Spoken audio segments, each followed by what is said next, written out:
Regular meeting of the Minnehaha County Planning Commission, and I will begin with a few introductory comments. As a courtesy to everyone in the meeting room tonight, please make sure that all cell phones are turned off. Please note that tonight's Planning Commission meeting will be recorded live and available for viewing by members of the public afterwards on the www.minnehahacounty.org site. In observance of the CDC guidelines for social distancing, tonight's meeting is taking place simultaneously within the County Commission meeting room and virtually within a Zoom meeting room online. In the Zoom meeting room, each individual users on the line will be on mute to maintain communication clarity for everyone. Every item listed on the agenda will be read separately. If any member of the public wishes to be heard on an item, you may raise your hand while I read the item description. If hands are raised, we will follow our normal hearing procedure by requesting planning staff to present a report on each item and request the petitioner to come to the podium and make a statement or answer questions. Anyone from the audience wishing to address the item shall be recognized by planning staff in the order hands were raised and state their name and address for the record. The Planning Commission will then discuss the matter and take appropriate action. And also remember, those participating remotely, please watch the following instructions on how to raise your hand in the Zoom program. First on the agenda is public input. Is there anyone who wishes to speak on an item that is not on the agenda? Please raise your hand, and if you're attending remotely, you will be unmuted by comment. Roll call. Roll call vote first.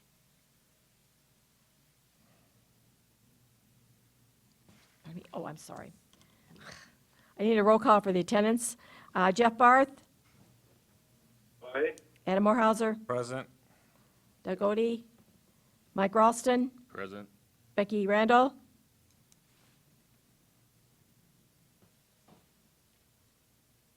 Ryan Betterflit? Here. Bonnie Duffy. Sorry. She's trying. Okay, is there anybody on Zoom for public input? Becky. Becky Randall, can you hear us? Yes, I'm present. Okay, thanks, Becky.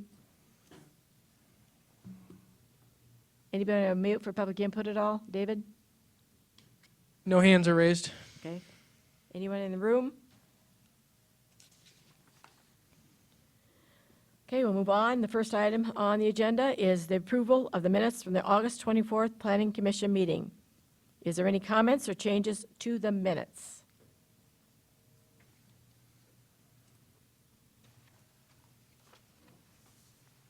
I'll entertain a motion. Becky, I move approval of the minutes from August 24th. Adam Morehauser, I'll second that.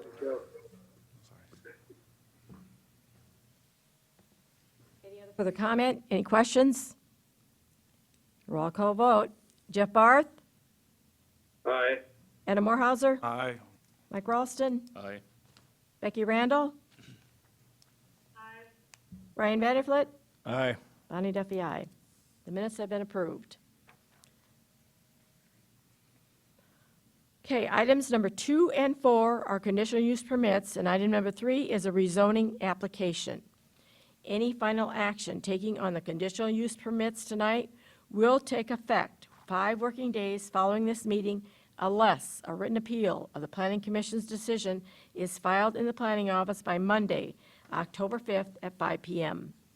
In the event of an appeal, the decision will be referred to the County Commission for a hearing on Tuesday, October 20th, 2020, at or after 9 a.m. The affected parties will be notified of the meeting date, and meetings of the County Commission are held in this same room. Okay, I'll first read the description under item number 2. Conditional use permit 20-36 to amend CUP number 1616 to exceed 3,600 square feet of total accessory building area, requesting 5,238 square feet on the property legally described as Tract 4, Peterson's Addition, Northeast Quarter, and Northeast Quarter, Southeast Quarter, Section 26, Township 103 North, Range 49 West. Petitioner is Sam pardon me for my, I'm not sure how to pronounce this. Smeffelthing and, Schimmelpfennig. okay, thank you very much. They're also the property owners, and they live approximately 5 miles southwest of Baltic. David?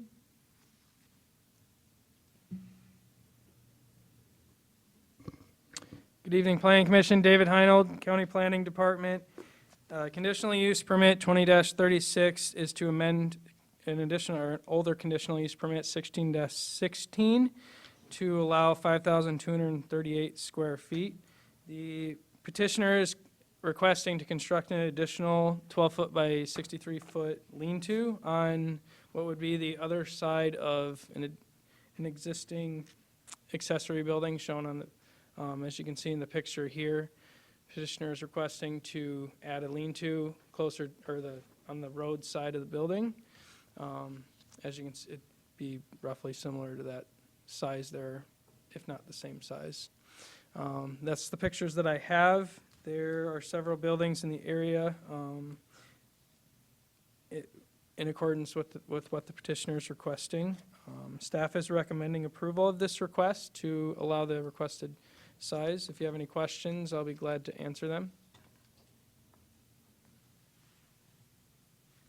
Any questions for David?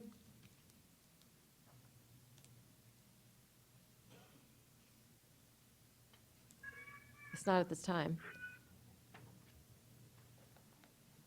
Will the petitioner still state his name and address, please?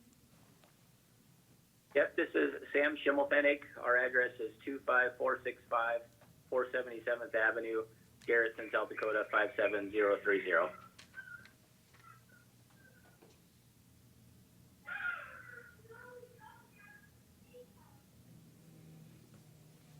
I have a question for you. You're asking for additional square footage.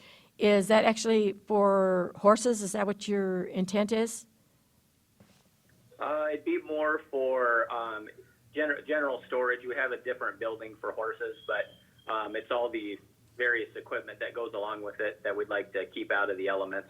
So the other part is my hobby as a woodworker, and I've collected a fair bit of wood, actually. So again, just want someplace out of the rain and the snow to store it. Okay. Are there any other questions for the petitioner?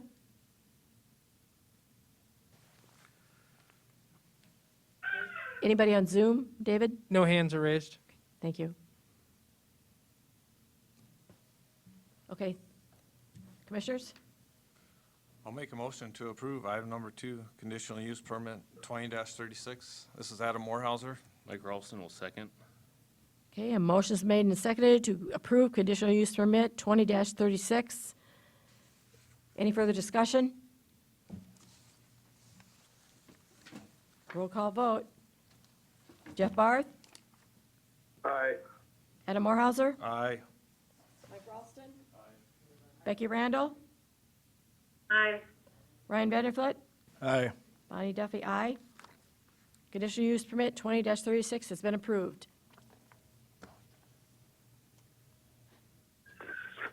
Thank you. Thanks. Item number 3, conditional use permit 20-39 to transfer one building eligibility from the northwest quarter, southwest quarter, to the southwest quarter except tract 1A, Schuster's Edition, all in section 32, township 102 north, range 47 west. Petitioner is Tom Schuster. He's the owner, 1.5 miles east of Brandon. Scott? Thank you. Scott Anderson. This is a conditional use permit, as you just read, to transfer a building eligibility. You indicated the area. In my staff report, I indicated it's 2 miles west of Valley Springs, but it, falls right in the middle there. If you look at the map, there is some existing residential residences to the southwest, and this is directly south of Interstate 90. There's a nice shelter belt, and you can see right where on the map where the word 2 is, there's an existing shelter belt, and they want to move that eligibility from the north to the south side of that shelter belt. And it's appropriate. It's not increasing the density of the area, so we're recommending approval just with the one condition that a right to farm notice be placed on the property when it's platted, And I'd be glad to answer any questions for you. Right now, it's just a field, so there's not really much to look at. But there is a nice shelter belt there, and the applicant lives on that, I think, the semicircle lot to the east. Any questions for Scott?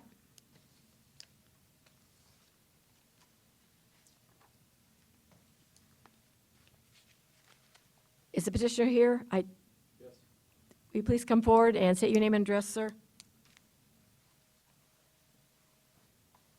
My name is Tom Schuster, and I live at 48518 262nd Street, Valley Springs, South Dakota.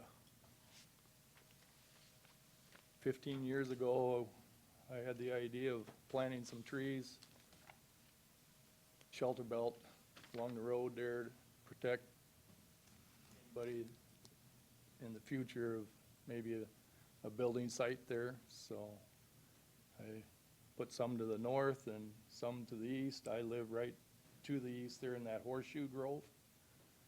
And they just, hopefully we can have a couple acreages in there, building sites.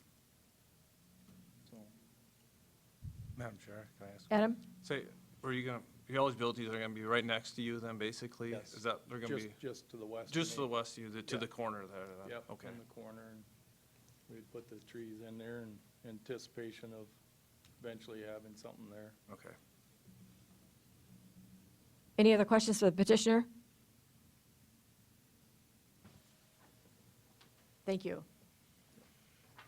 Is there anybody on Zoom, David? No hands are raised. Okay, is there anyone else in the room that cares to address this item?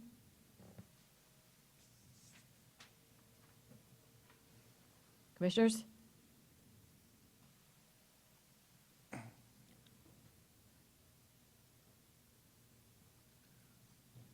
Madam Chair, this is Mike Ralston. I guess I'd make a motion to approve this. It seems pretty straightforward, and I guess I don't see an issue with it, so I'll make a motion to approve. Adam Morehauser, I'll second that. Okay, I have a motion and a second to approve conditional permit 20-39. Any further discussion? Roll call vote. Jeff Barth? Aye. Adam Morehauser? Aye. Mike Ralston? Aye. Becky Randall? Aye. Brian Benderflit? Aye. The aye. That item has been approved. You're free to go, sir. Thank you. Okay, number 4, conditional use permit 20-40 to make one building eligibility available on the property legally described as Track 2A, Split Rock Estates, Section 35, Township 102 North, Range 48 West. Petitioner is Aaron Hansen. He's also the property owner.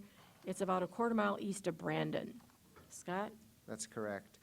This is a conditional use permit to make that one building eligibility available. The applicant is intending to build a house there, and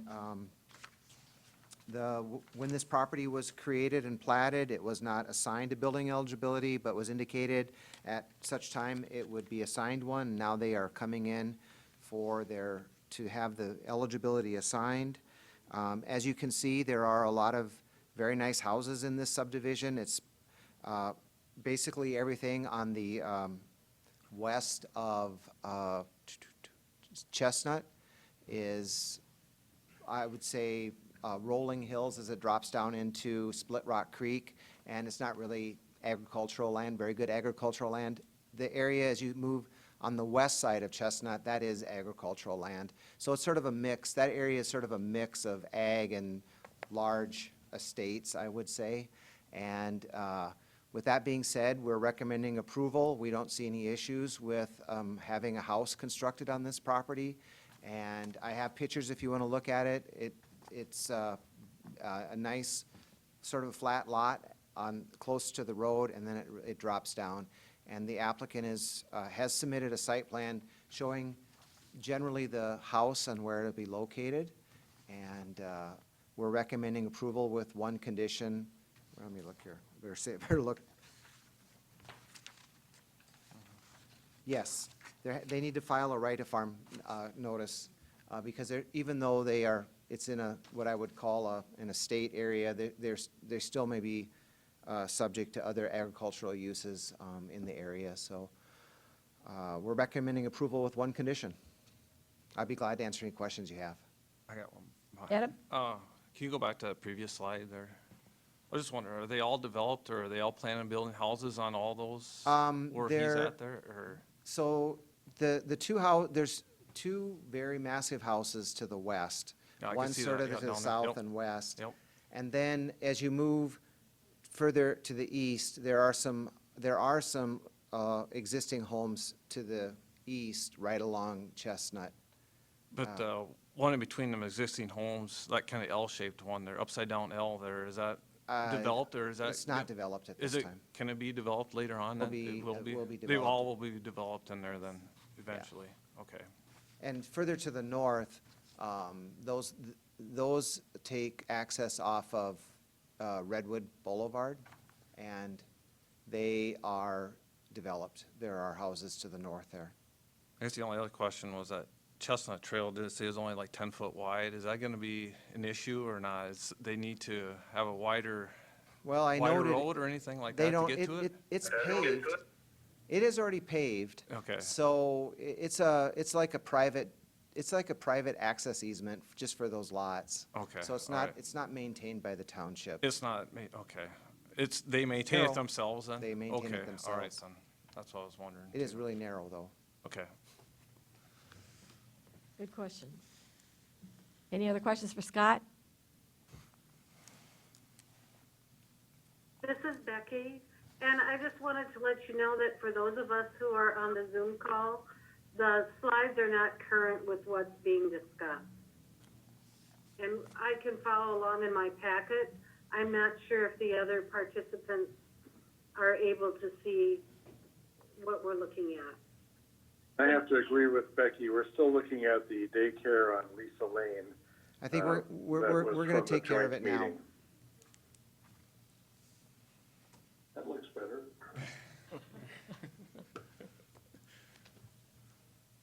Thank you.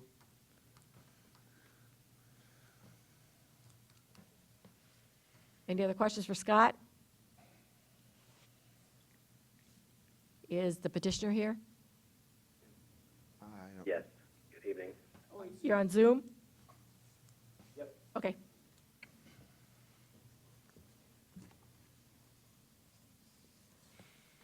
Aaron, they say that you people that live in this particular development, you pay to have it maintained. Is that correct? Yeah, Okay. yeah, so Chestnut Trail is a township road, but it does have pavements on it, and there's no easy way to turn a road grader around at the end, so it is being privately maintained. There's a property maintenance agreement between myself and one of the other property owners to take care of it. And then, any potential development that would come in, we would probably have to talk about that with them. Makes good sense. Anyone else have any questions for Aaron? Anybody on Zoom, David? Just one. Yes. Can you hear me? Yes. Oh, good. David Rezak. I'm actually the owner at the end of Chestnut Trail, at 401 East Chestnut Trail. I just wanted to also talk a little bit about that Chestnut Trail, the road. I'm not opposed at all to a house being built there or anything. Aaron seems like a great guy, and I look forward to having him as a neighbor. But I am a little concerned about Chestnut Trail. The only house that it serves is my house, and it's been that way, my understanding, for the last 30 years. And so it's a tiny little, it's very, very narrow. You could not fit two cars going down it. If two cars met, you can't fit, period. You can't. It's super narrow. It was designed and built just for this one driveway for this house. And now there's going to be the second house on it, and I'm concerned that there's maybe going to be a third house built in that empty lot that someone was asking about, the L-shaped one. And I don't know how that is going to support that. Even now, if it's about a quarter mile long, so if Aaron and I are going, I'm leaving and he's coming in, I don't know how we get by each other. And it is a public road. It's not owned privately. We do have an agreement that was put in place. I just bought the property at the end of the road just this summer in July, and I recognized this was going to be a problem. The previous owner owned both the property I bought, the house, and this lot. He split them up, sold this house, and he sold the lot for development. That's fine, but obviously that introduces now, first time in 20 years, there's more than one person being served by that driveway. And so I did get an agreement in place to try to address how we would deal with this maintenance of a public road. Neither one of us own it. It is owned, I think it's a public right of way, but it's a no maintenance public right of way.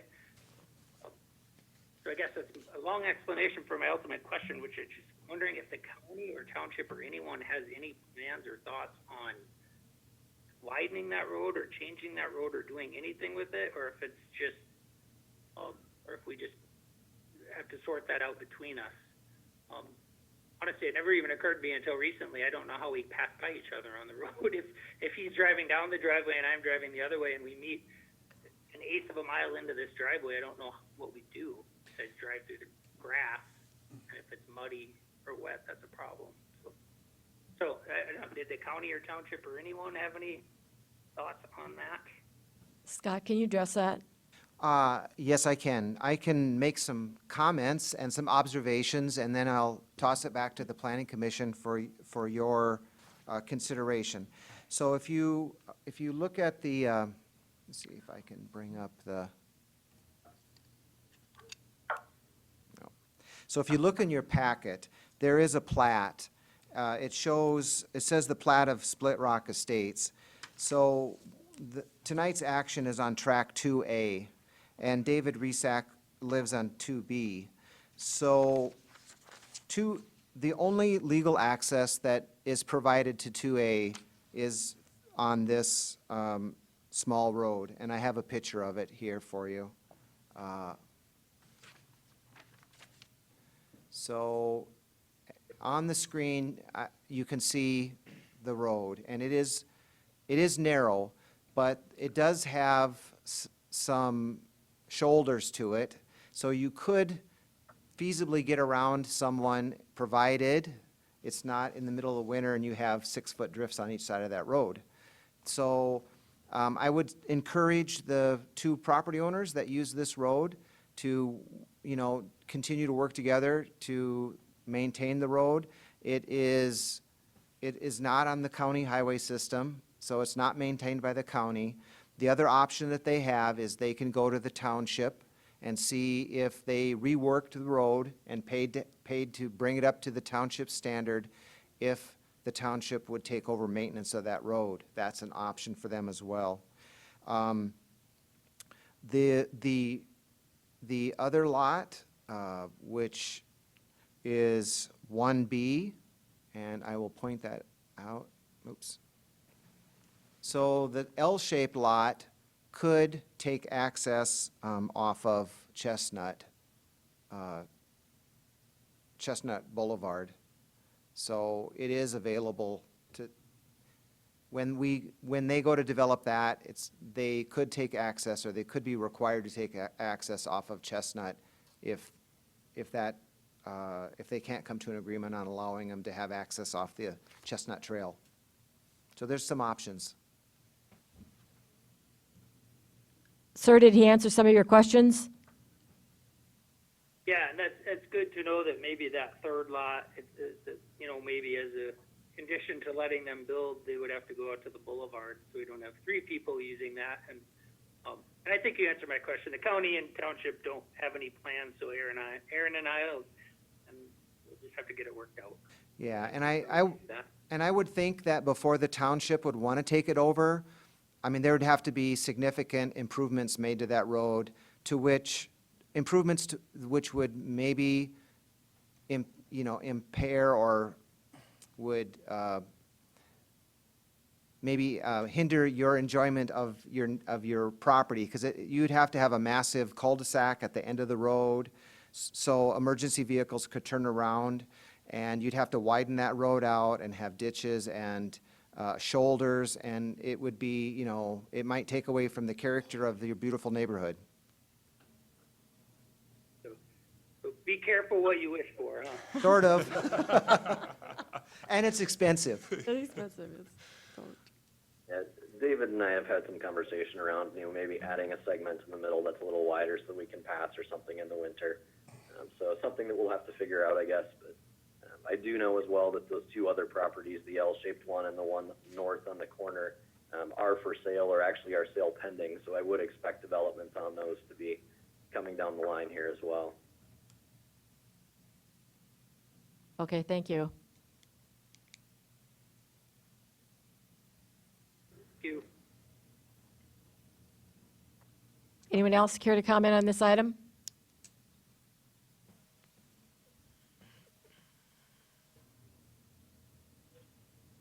Commissioners?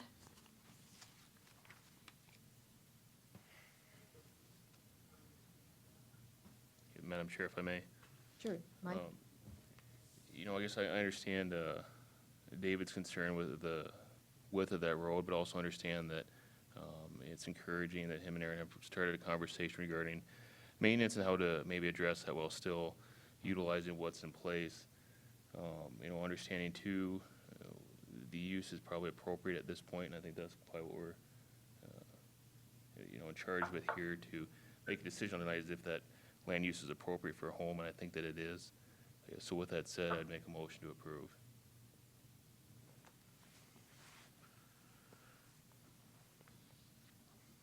Ryan Vandervliet, I'll second that. Okay, I have a motion and second for conditional use permit 20-40. Any further comment, questions? Roll call vote. Jeff Barth, Aye. Adam Morhauser, Aye. Mike Ralston, Aye. Becky Randall, Aye. Ryan Vanderflit, Aye. Bonnie Duffy, aye. That item has been approved. Thank you. Okay, item number 5. Conditional use permit 20-42 to transfer 2 building eligibilities. 1 building eligibility from the property legally described as Tract 2A, Thyberg Second Edition, Southeast Quarter, Section 4, Township 102 North, Range 51 West, to vacated right-of-way lying adjacent, and Tract 4A, Kelly's Edition, West half, Southeast Quarters, Section 3, Township 102 North, Range 51 West, and 1 building eligibility from property legally described as vacated right-of-way, lying adjacent, and Tract 1, Mikulski's Edition, West half, Section 3, Township 102 North, Range 51 West. Petitioner is Michael Thyberg. He's also the property owner, 2 miles north of Hartford. Kevin? Kevin Hookman, County Planning Department.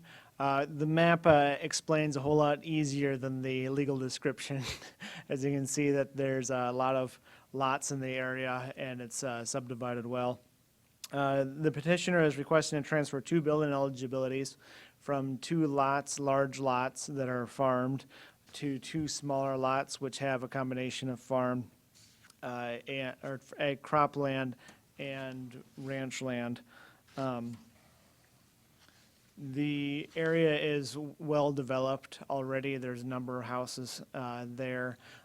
This would meet the comprehensive plan's goal to cluster building eligibilities and to maintain productive agricultural land together in large tracts.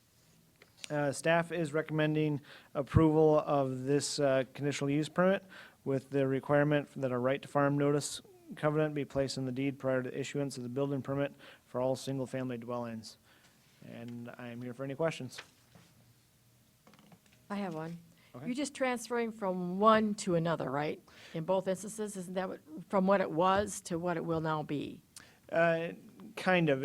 So they're all connected, interconnected, and the petitioner has several building eligibilities. If you look in the map, you can see, I'll get the mouse.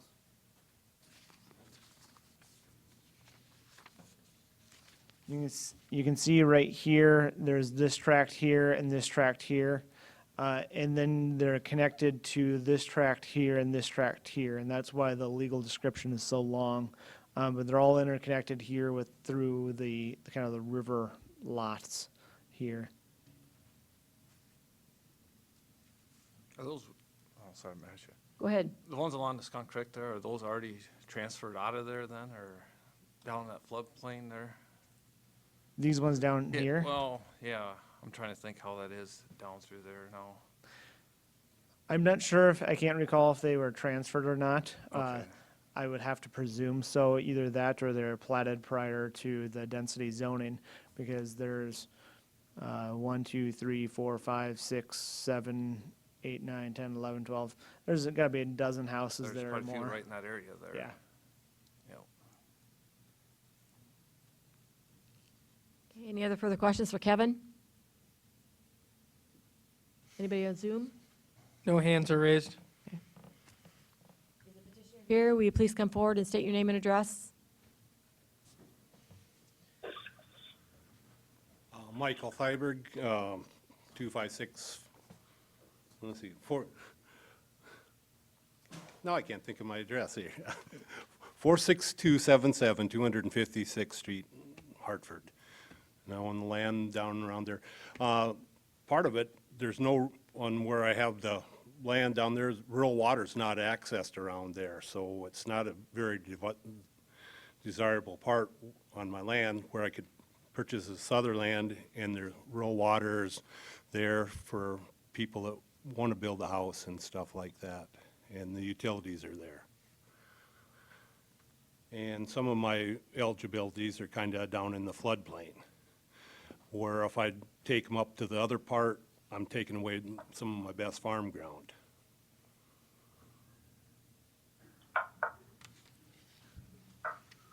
Anyone have any questions for him?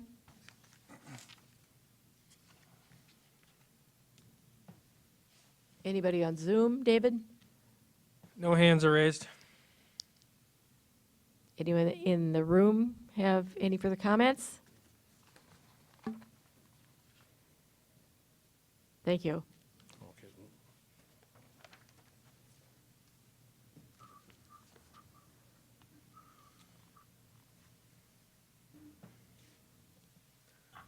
Commissioners?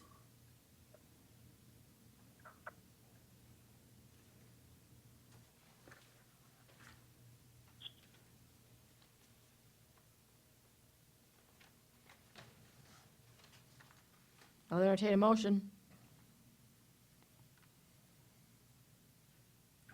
This is Jeff. I'll make a motion to approve. This is Becky Randall, I second. Okay, a motion's been made and seconded to approve conditional use permit 20-42. Any further discussion? Roll call vote. Jeff Barth, Aye. Adam Morhauser, Aye. Mike Ralston, Aye. Becky Randall, Aye. Ryan Vanderflit, Aye. Bonnie Duffy, aye. That item has been approved. Thank you.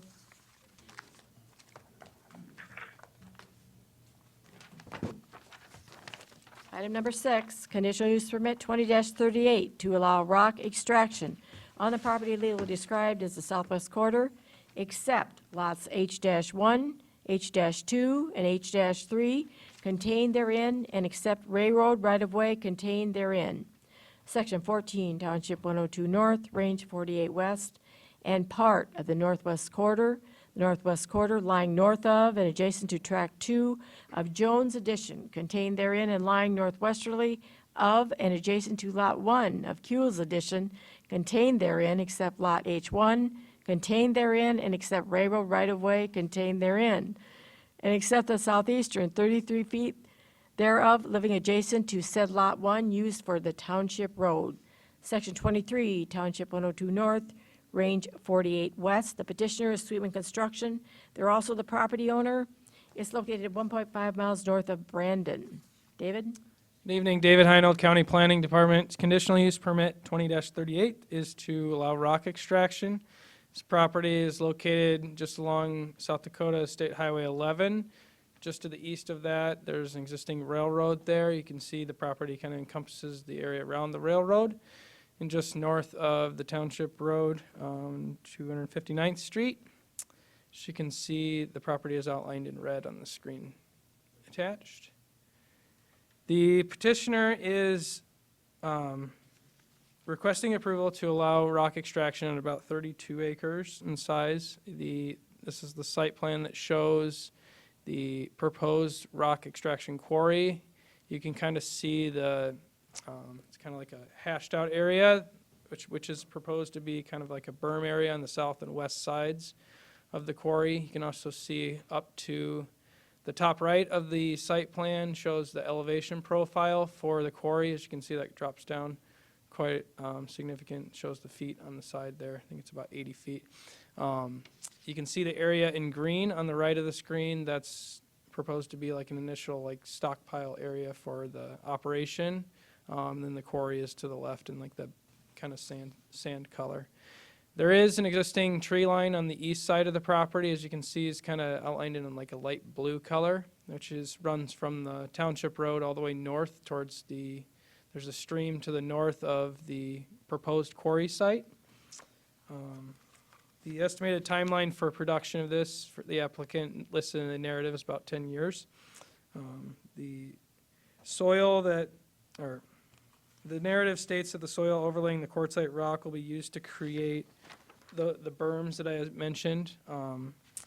And so if I move forward, this just kind of shows the existing stream network on the property zoomed out. You can see the proposed quarry area is outlined in yellow on this map. So this kind of zooms out far to the east and shows that stream network. This is kind of an area that shows the floodplain area and that the streams in greater detail. As you can see to the south, this runs into what is Split Rock Creek. So these are just intermittent streams that run into the creek. This is some of the applicant provided photos for the site. As you can see, there's a couple bridges there. It shows the two creeks that are north of the proposed quarry site. And then this just shows the rest of the elevation there as well of the site. This just gets into the wetland area or the tributaries for the streams. The south one is located just above the proposed site. It's kind of hard to see on this map. This just shows a zoomed in area of the two streams, giving you a little bit more detail. As you can see the railroad there in the image, and then those bridges that you saw before. The applicant provided a reclamation plan, which is proposed to be an open water area lake. As you can see, the berms are located there as well, and then the tree line off to the east. Staff went out to the property on September 15th and visited the proposed rock extraction site, and just going through some of the pictures that I took. As I mentioned, the tree line off to the right of this image, this is looking towards the northwest. This would be where the stockpile area was, which would also be where the driveway would be roughly located. This is looking south towards the existing, this is one of an older, I think this must be in like an emergency access road into the sand pit to the south, which stretches all the way to the county highway to the east, which was just recently permitted and has been expanding since. It's been in operation for about 20 years. The applicant is currently just using the site for stockpile. There's just some sand, there's some gravel there. This just shows where that proposed pit area would be, looking over the top of that pile. This is the gravel road, 259th Street. This is looking at where the applicant would be crossing the street to get to what would be the haul route to get down to the existing pit to the south. This is just looking back towards the west on that gravel road at the site of where the proposed driveway would be. Again, looking at the pit just gives you an overhead view from into what is now Beans. This is looking out along where that east tree line is right now, currently. And then just giving you another image of the sand pit in the background, and the tree line is where that old road was, area there. And then this is looking back towards the state highway. As you can see off in the distance, there's the main operating plant for the existing sand pit. And then I believe I have a couple more photos of the applicant owns a couple of the residences along that are located south of the township road. This is one of the two, and then this is the second one along that gravel road, located immediately to the south. And then this is kind of looking down this goes down towards the highway and the railroad. Significant drop there. It just gives you another vantage point of the proposed pit. And then this is looking back up towards the driveway. As you can see the pile of sand there, or gravel in the background, which is just beyond that would be the driveway. This is one of the pictures of that intermittent stream that flows. So behind me would be Split Rock Creek, and so looking towards the north, you would see the rest of the property there. And as you'd continue along, you'd end up at that bridge for the railroad. This is looking back at the Split Rock Creek and the existing sand pit to the south. The applicant does have roads that intertwine through there, as he mentioned, with the haul route plan is utilizing the existing railroad there and truck routes. And then just a few photos. I took a picture of one of the gravel trucks using that road because that does go out onto the state highway. This is looking at the state highway from 259th Street intersection, and then looking back south across the bridge that goes over Split Rock Creek. And this is just one of the photos that I took that looks back towards the east. As you can see in the background, there's the railroad, and then you can see the bean field, and then you can see the tree line that I mentioned on the east side of what would be the proposed pit. So it just gives you a vantage point of the lay of the land there. Just some of the criteria that I'm going to go through as far as the conditional use permit that the Planning Commission considers is the effect upon the use and enjoyment of other property in the immediate vicinity for uses already permitted and upon property values in the immediate vicinity. The petitioner, as I mentioned, already owns both of the houses that are located within 1,000 feet. There are numerous other acreages, but they fall outside of that 1,000-foot requirement that the zoning ordinance lists. So there are no waivers that are required for this per the zoning ordinance. Based on the analysis of surrounding land uses, the proposed rock extraction operation should not negatively affect the use and enjoyment of existing property or other property values in the immediate vicinity.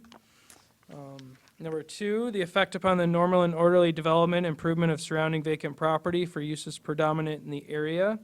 The surrounding area is primarily agricultural land and residential acreages, and there's some commercial businesses immediate to the south of the gravel road and further south of the Split Rock Creek. And then you have some additional residential there. There should be no effect on the normal and orderly development of surrounding vacant property, which is determinant available on the availability of building eligibilities and future municipal annexation or development. As I mentioned, the land to the south has been used for sand mining and continues to expand as was permitted in the last couple of years by the Planning Commission. Three, that utilities, access road, drainage, and/or other necessary facilities are provided. The petitioner did supply a hydrology study by a third party that states that the natural drainage follows the existing intermittent stream towards Split Rock Creek and then would eventually lead on to the Big Sioux River. This proposed rock extraction pit will require dewatering, which is released into the natural drainage ways. There are two existing intermittent streams to the north of the mining area, but according to the study, no impacts are expected. Jeff Barth?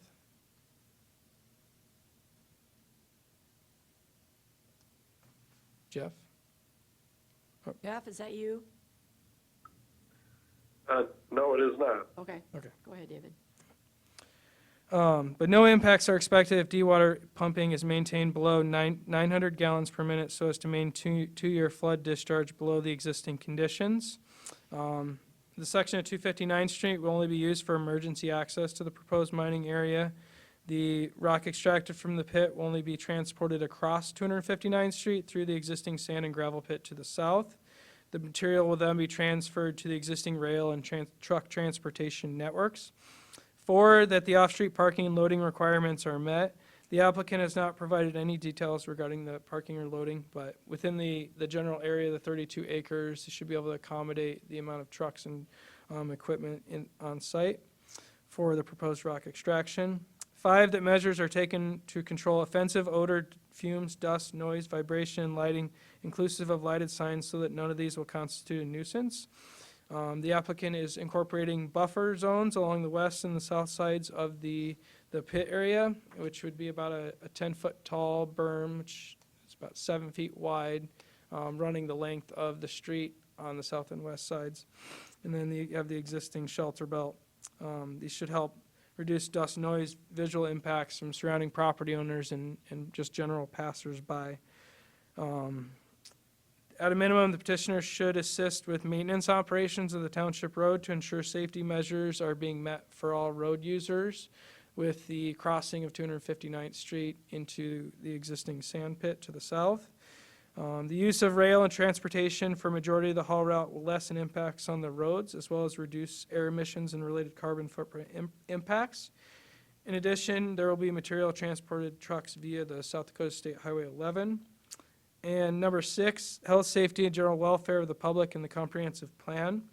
The Envision 2035 comprehensive plan, goal number 5 states to recognize that rock, sand, and gravel deposits within the county are a non-renewable natural resource and beneficial to the economy of the county and the welfare of its people.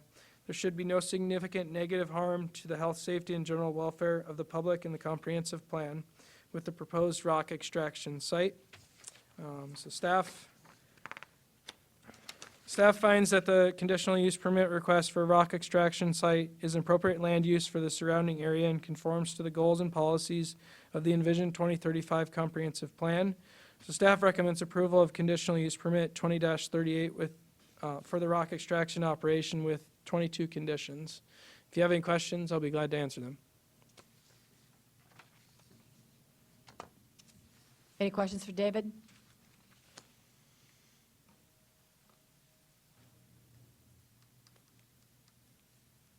Kevin, anybody on Zoom that has any questions for him, do you know? No, there's nobody on Zoom as of this time with their hands raised. Okay, I'm guessing there might be yeah, okay. We may call you back, David, if we have questions, okay? Is the petitioner here? Will you please come forward, state your name and address? My name is Matt Van Dyke. I own Matt's Repair directly across the road. I'm at 25935 492nd Avenue. Sir, I am you're not the concerned about the petitioner, are you? Go ahead. You're not, are you the petitioner? Yes. Okay, go ahead then, sorry. I just have a question. Petitioner, sir, you'll have to wait for your question, okay? I have called the petitioner forward Oh, sorry. to answer any questions. We'll get to you, though.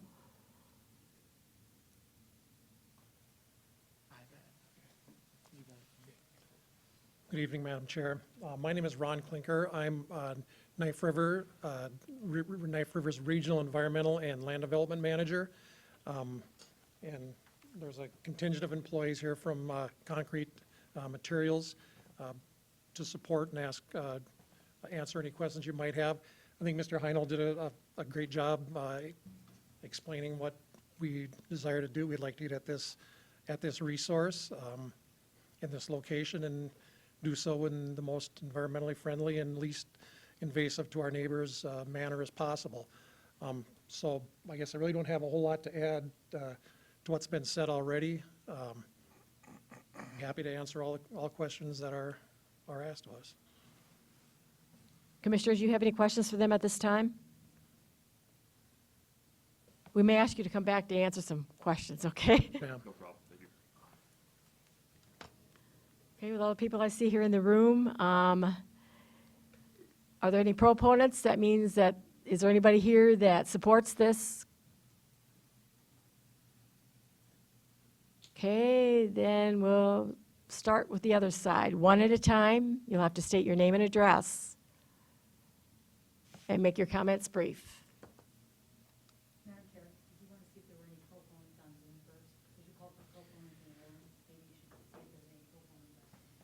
Anything out there, David? I'm sorry. Thank you.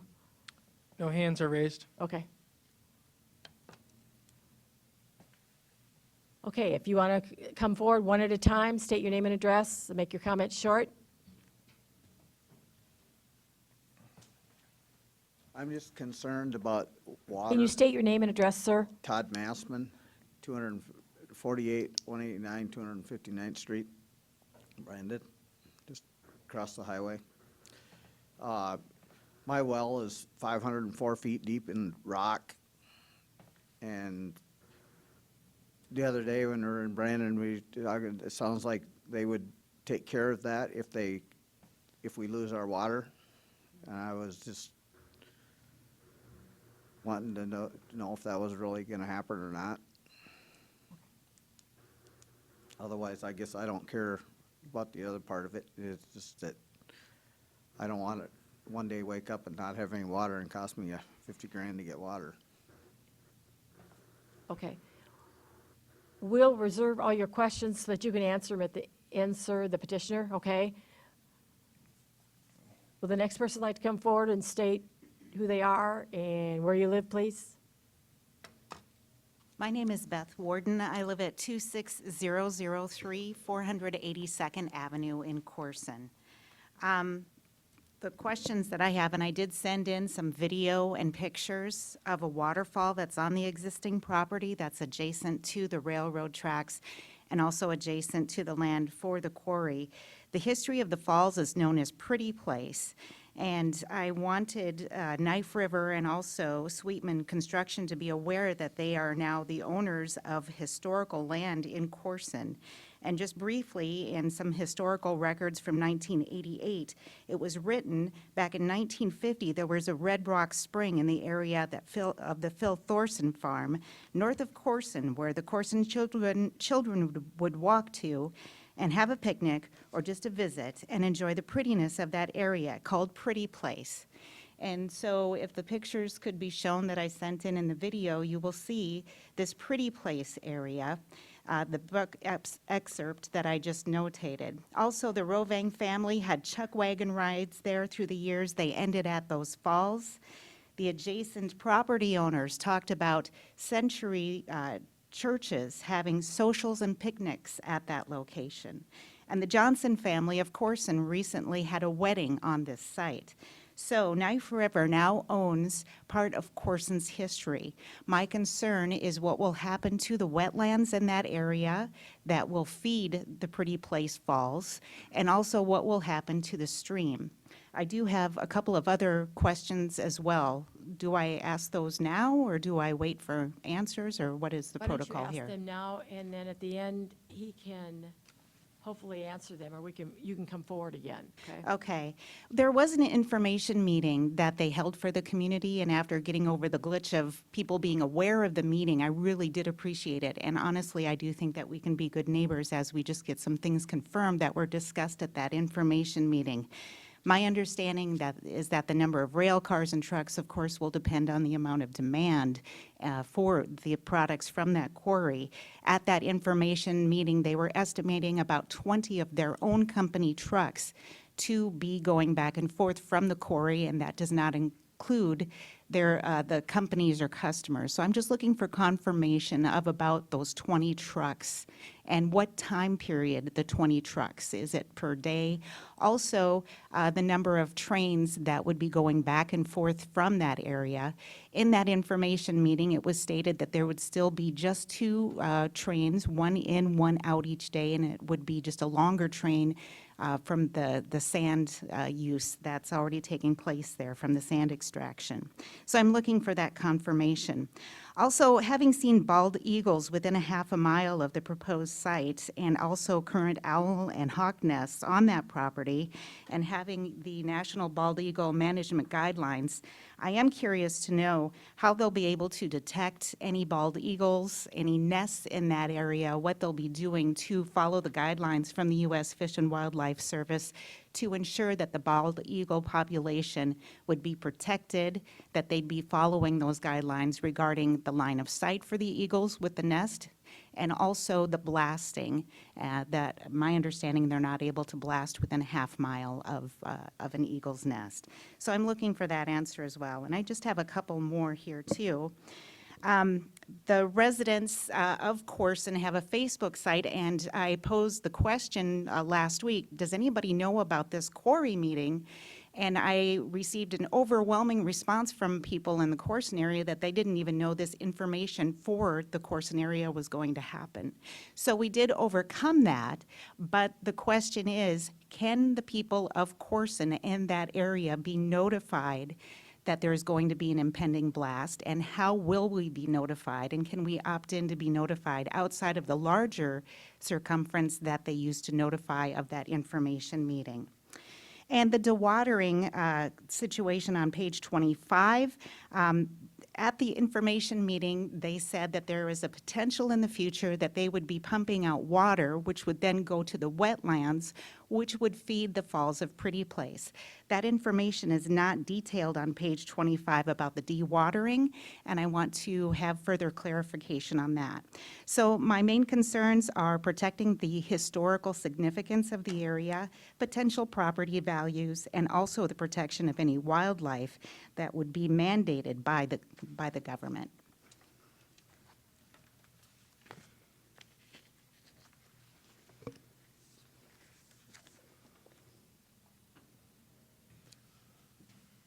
Anyone else care to speak?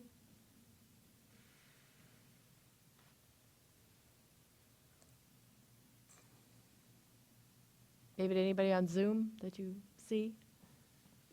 There was one person iPad that had their hand raised, so we can.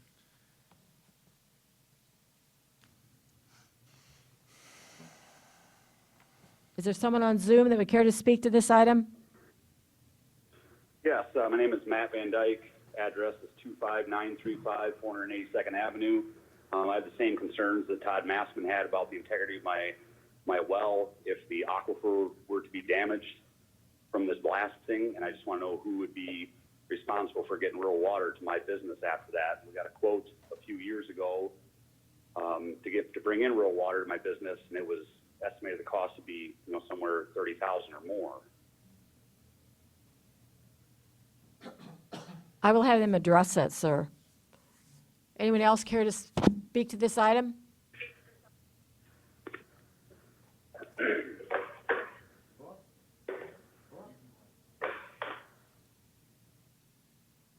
Please state your name and address. I'm Marion Tim. I live 25861 482nd Avenue, directly west of the site. And you guys have made it look, sound and pretty, very pretty and nice, pleasant with the neighbors of what they do. But in 86 to 89, Meridian Mineral tried to come in there. And I, with a bunch of neighbors, worked with other sites. I went to the one by Rowena, that's straight west of there. I went to the homes, and those people had damaged homes from it, but they were not reimbursed, not fixed for anything like this. They seem to have a fear to talk to the owners of the property. I also went up to St. Cloud, Minnesota with the county commissioners, and we visited with that quarry up there. And the same kind of thing, there was damages done to the people's homes, businesses, but nothing happened from there, got left. What are we gonna do here in this situation? And another thing that had happened just this, like April, whenever we had the last snow, a lady had accidentally gone across our driveway, hit our mailbox, and took out our neighbor's fence for his cattle. And I got the name of the person that did it. And the insurance company was going to reimburse both of us, which they did me because I own the property.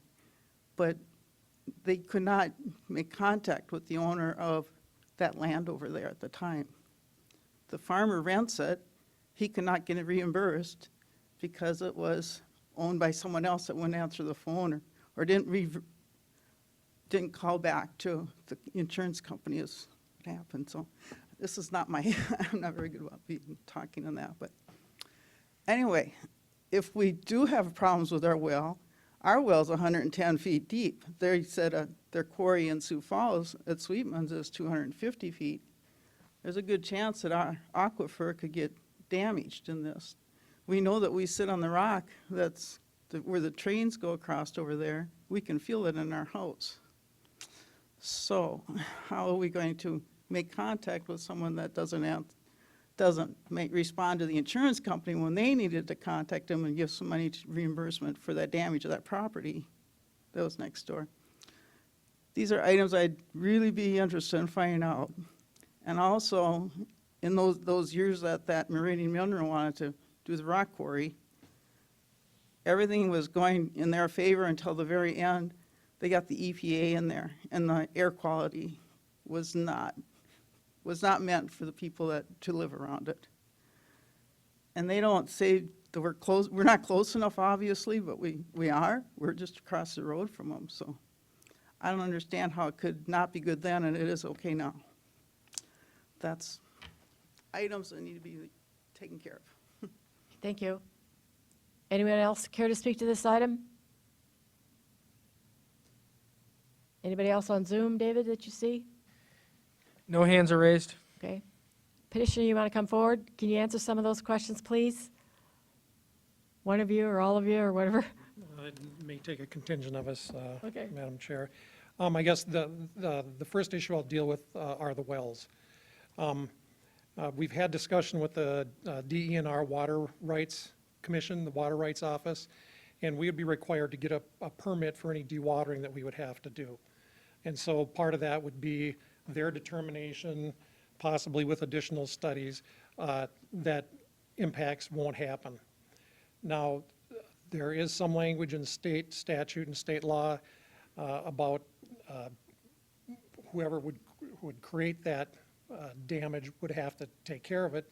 And when dealing with the Water Rights Commission, they said that upon damage, if somebody would notify them, they would come in and help determine who was at fault. And if it was determined that the damage was due to Sweetman Construction to this project, then it's our responsibility to take care of it, to get them water however it takes. And that's, I mean, you have to do that.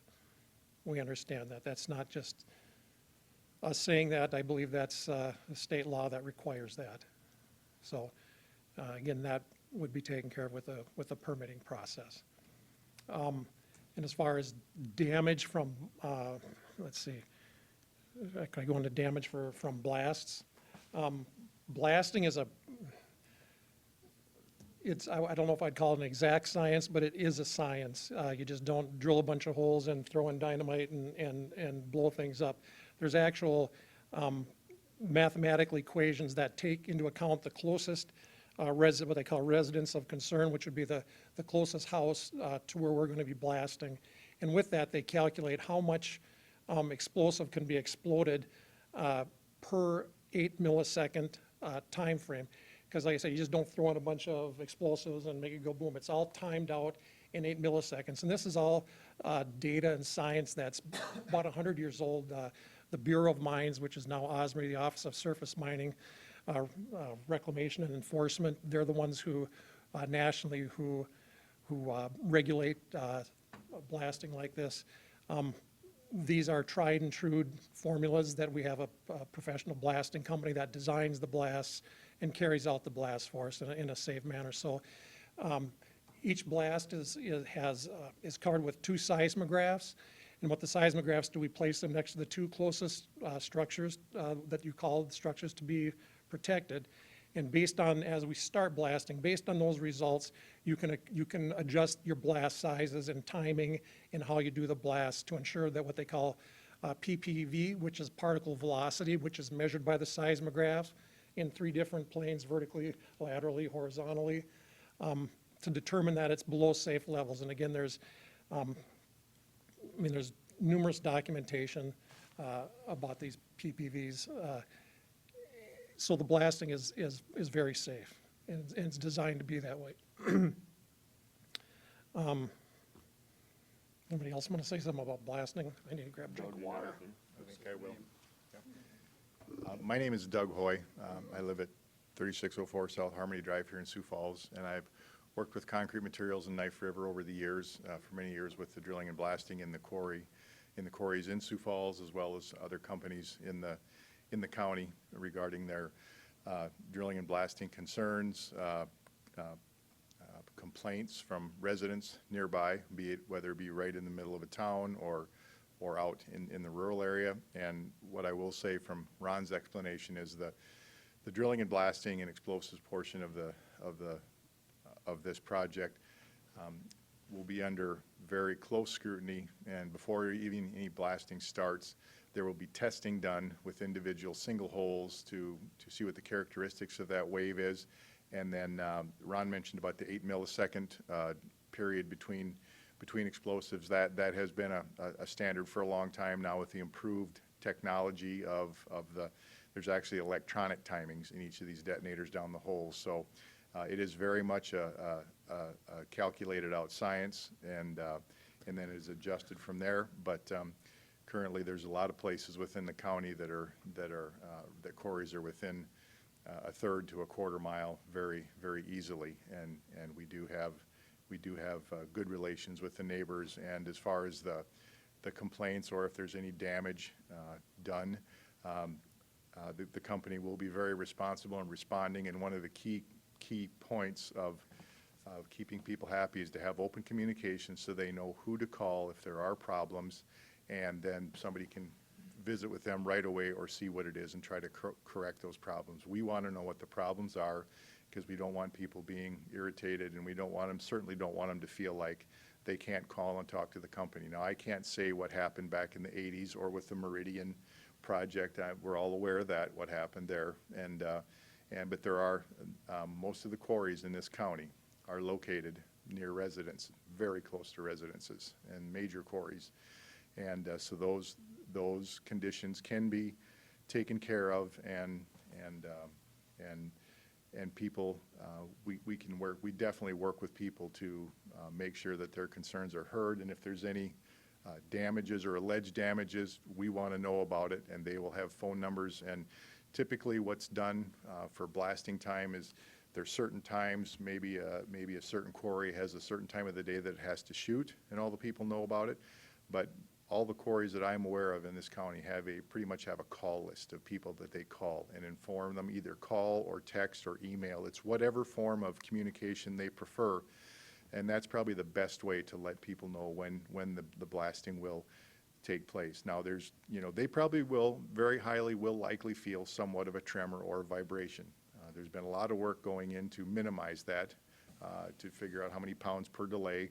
And it's even if you have, say, 40 holes in a shot, more than likely, rather than 40 separate charges, you're going to have 80 separate charges, because that hole is going to be broken up into halves to get that pounds per delay going off low enough to where it has a minimal effect, or certainly below the threshold value of damage to any residential structure, any structure nearby. And it's not only structures, it's utilities too. Right in Sioux Falls here, you have a major quarry right in Sioux Falls that has the Magellan pipeline right on the west side of it, within 30 feet of the edge of the quarry. And every time they shoot in the South Quarry, we monitor that and report those readings to Magellan Pipelines. And there's a criteria there that they need to be maintained below. And so there are many places where we're shooting within residential structures, as well as, don't forget about utilities. The closest thing I'm aware of is an existing utility, an existing major utility that is blasted around probably twice a week. And so, but the biggest concern would be is we're going to be open. We want, Concrete Materials, Knife River, all the quarries in this neighborhood want to be good neighbors. They're going to have people to call, and if they don't feel calling the people at the quarry, they can call me, and I certainly go out and I talk to a lot of the people around the quarries and discuss if they're having any problems, things like that, and then talk with the quarry owners, and we get it taken care of. I've not once had somebody be denied something that was truly something they deserved, and nor have I found anybody that wants to be closed to any communications of alleged damage or just unhappiness. If you're unhappy, we want to know what it is. We want to be good neighbors. This industry wants to be a good neighbor, because we have very good resources in this county, and we're going to be good neighbors. So as far as the blasting and things, that's what I'd like to say, unless anybody else has any questions for me. I have, I'm sorry. Go ahead, I was Dan. just gonna ask, I'm just thinking, like Dell's up there, they have a specific time that they blast every day. Is that something you guys would wanna do, so the neighbors would all know that, or not? Yeah, Is that Dell something- Rapids usually shoots at noon. Yep, Yep, the yeah. west quarry shoots at noon and the east quarry shoots at noon too. That's one thing, that's one method, and, the quarry now in Rowena, since that's changed hands, that's also by chance going to noon also, and, so. Also, I there'll was be just wondering if it make it easier for the neighbors around, they would know, have a certain time Yeah, every day. then they know what time it is. Yep, that's easy. Sometimes that cannot always be observed though, due to problems with loading or weather conditions and things like that. And Understandable, but- no matter what, even if they do shoot at noon, there's still an announcement or some type of communication that would go out. Okay. But, yeah, they typically shoot at noon. Yeah. Now, in Sioux Falls here, that's not always the case. It's when the shot gets loaded and when it's good. It used to be years ago, the Highway Patrol wanted us to shoot at 2 in the afternoon because of the interstate, which is right off the edge of the south hole there, because that theoretically was the slowest time of the traffic during the day. The noon rush hour is done. Everybody's either back home or back to the office. And that way, if there ever was any issues with any rock going on the quarry, they could take care of it. But fortunately, there was not anything significant in that. But you're correct, it's pretty much noon. Okay. Can any of you address the items that I think it was Beth had about the truck? And you might have done this at your informational meeting, I'm not sure, about the number of trucks that maybe go in and out, about the railroad issues there. Is it a normal timing? Is it sporadic, or? I'm Andy Haas with Concrete Materials. On the truck traffic, that's going to vary on the market demand. So right now, what we're projecting, when we open this quarry up, we'll be taking 20 trucks off of Sioux Falls Quarry to the Corson Ready Mix plant. So that will actually come from this new proposed area. It'll be right across the street. So we're minimizing 20 trucks going down the interstate from I-29 or Madison, just quarter mile down the road. The rail, so right now we have two trains going in and out Corson Sand, one in, one out. The rail for this property would be, in the future, it'd probably be about the same. Be one in, one out, maybe a comeback across town to get loaded that night or the next morning to go back in. So I don't see the rail traffic, 3, 4 at the very, very most, but that's down future, in the future, once you put a spur in there, so. Yeah, on the truck traffic, to give an exact number, it's hard to say. I would say 15 to 20 trucks of coming from Sioux Falls Quarry out there to the ready mix plant will be off the road. Okay, any other further comments from you, gentlemen? Which one? To go back to that. To go back to the best question on the notification of the blasting, we can do that. We can send out a mass, like Doug said earlier, mass text, email. Yep. I think in our region, we have about 4 or 5 existing quarries. Some of them require a phone call, which is a little more difficult now, especially a lot of folks don't have landlines, but we found that either email or text messages are real effective. That way too, we generally try to bracket it to say there'll be a blast between noon and 1 o'clock. And if for some reason we're going to cancel it, or if it gets kicked down to 2:30, you can send another email or a text. That's usually the easiest way to get everybody on the same sheet of music. So I guess that's what I would recommend. And for folks outside of, sometimes the notification, they'll say a half mile or a mile. And really, if there are any surrounding neighbors that really want to know, we'll be happy to notify them through the same system. They can just call them. And then as far as people to talk to, when I'm done here, I'll be happy to give out my business card. I'm not here every day, but there are several gentlemen here who I'm sure would be more than happy to hand out business cards so that you can always find an ear to talk to. To go back to the waterfall underneath the BN track there, that Beth pointed out, that location will not be disturbed. So that's underneath BN's main track coming into Sioux Falls. So that's actually in the BN's right away, so we can't disturb that anyways. So that will be a permanent fixture on that property still. So our quarry operations won't have any effect to that location there. And as part of our application too, we had the historical and cultural survey done, which determined that, you know, again, those bridge structures are not on our property, so that's, we can't touch it, it's not ours to do anything with. But certainly everything else in there were no significant cultural or historical items or areas found. As far as the wildlife, eagles and things like that, the area that we're going to be, would propose to use here is basically agricultural field now, so we won't be cutting any trees. We certainly look for things like eagles' nests whenever we open up pits.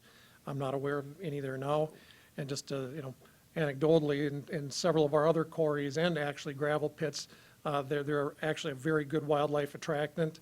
You know, hawks like them. I think they can see the little critters crawling on rocks and dirt better than they can in the grass. So it's actually a great place to bird watch. Yeah, and as far as you know, weddings or visiting this place, I mean, it is private property. We would ask people to, you know, to respect that out of you know, just private property rights, and then also it's we want to limit any liability of anybody crawling around in areas they shouldn't be in getting hurt. Dewatering, we will not impact the wetlands. That's, it'll actually go, depending upon how this progresses, the point at which any water will be discharged to the conveyance there may change over time, but it will not impact the wetlands.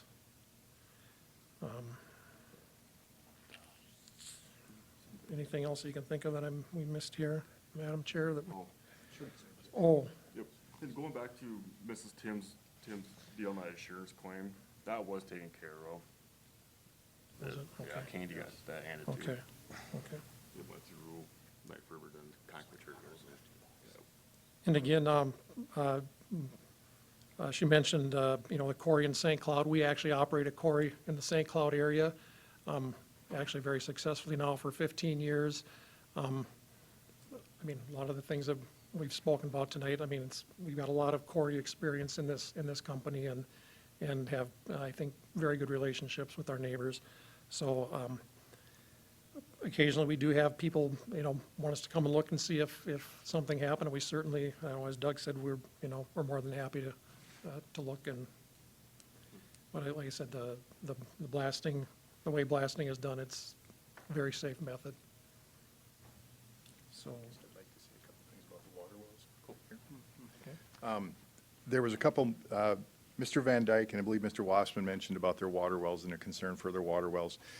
In the permit that was submitted to the planning board or planning commission, there is a statement under the hydrology study that acknowledges the hydraulic study that was done as far as the runoff and drainages and things like that. On the very bottom of that page, it also says in there if there are more site-specific conditions or specific areas of interest, that it does allow for you know, site-specific or very specific studies or monitoring being done at those locations. So we're very concerned about their wells, and so there is already language in the permit for that. And the last thing we want is for somebody's well to go dry, and a monitoring well is not something that's unusual. You know, to take care of that and have somebody come over and look at the well if they suspect there is problems. It's not it's not uncommon. I've never had it at a far distance like that, but very close in construction type blasting, you're in along lakes and things like that where everybody's on their own well, where you're only, you know, maybe 50 or 100 feet away from the well. I've heard of wells getting murky before it knocks a little bit of the sediment off and you get a little bit of rusty water. But I know there has been things in the past that I've not been personally involved in that have happened, but it does happen, but the only ones I'm familiar of are at a much closer distance. But that nonetheless, we take their wells very seriously too. So Mr. Van Dyke and Mr. Wassman's wells, I know that they'll be talked to and find out specifically what their concerns are and kept an eye on. Anybody else have any questions for them? Anybody on Zoom? No hands are raised. Okay. You can, if it's brief. Yeah, you probably should. Okay, Beth Warden, 26003 482nd Avenue. At the information meeting last week, it was stated that some of the discharge, the dewatering from the quarry would be going into the wetlands potentially, which would keep the waterfalls known as Pretty Place active year-round, as there are times where it does dry up. I'm just wondering what the discrepancy is between what everyone was told at that information meeting that night about the dewatering, what the discrepancy is between that night and what's being stated here tonight. Thank you. Can one of you gentlemen address that, please?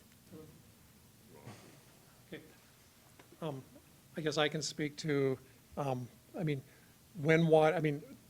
dewatering doesn't happen continuously. It's kind of on an as-needed basis, so I'm not sure. I'll let Andy talk about what was discussed in the meeting. So, But it will hit. so the hit those dewatering, falls yep, it'll hit the when falls, it's dewatered. like I said, like this time of year now. Could you please speak into the mic, sir, because they won't be able to Sorry. hear?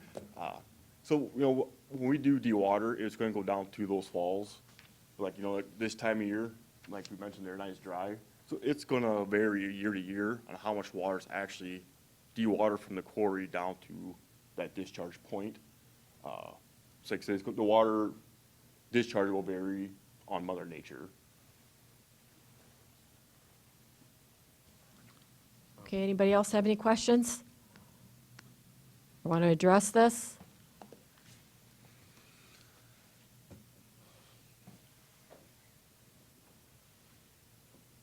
I do think it's important to know that they are conversing with you, people that live there, the fact that they're trying to make this work, but they're also going to be very vigilant about any problems that may or may not occur. Doesn't mean that sometimes that always works, but it goes with whatever happens in the community. I know for a fact because I live just west of Rowena, and I've lived there for 30 years, and I know what the blasting is like there, okay, folks? But we've learned to, what you say, live with it. If you choose to live in a certain location and you love where you live, that's some of the things that you have to abide by, I guess, as it goes. Anyone else care to comment on this item? I'm going to close the floor. Commissioners?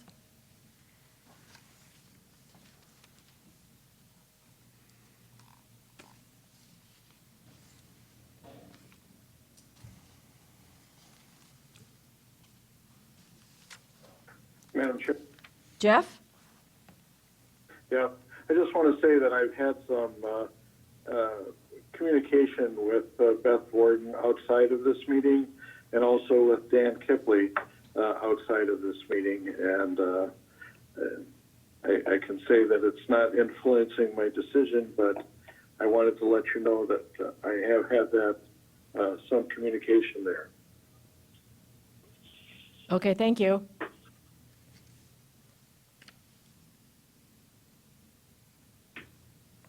Commissioners?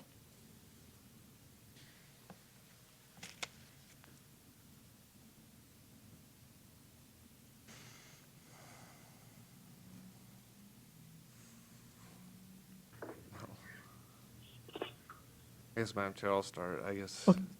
I know Thank there's you, a lot of Adam. concern, there's a lot of concern, and I think they addressed it. I think I agree with you, Bonnie. I believe that they want to work with the community, neighbors and everything. I do believe that, so I am going to make a motion to approve item number 6, a conditional use permit 20-38.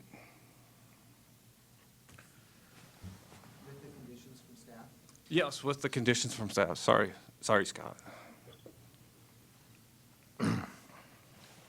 Ryan Vandervliet, I'll second that. Okay, I have a motion second to approve conditional use permit 20-38 with all the conditions. This is a roll call vote. Jeff Barth? Oh, sorry. Any further discussion? Okay, we do have a roll call vote. Jeff Barth? Aye. Adam Morhauser? Aye. Mike Ralston? Aye. Becky Randall? Aye. Ryan Vanderflit? Aye. Bonnie Duffy, aye. Item number 6 has been approved. Thank you. Right, any new business? I'll entertain a motion to adjourn. So moved. I'll second. Roll call vote. Jeff Barth? Aye. Sir? Aye. Mike Ralston? Aye. Becky Randall? Aye. Brian Nicollet? Aye. Bonnie Duffy, aye. Thank you, everyone.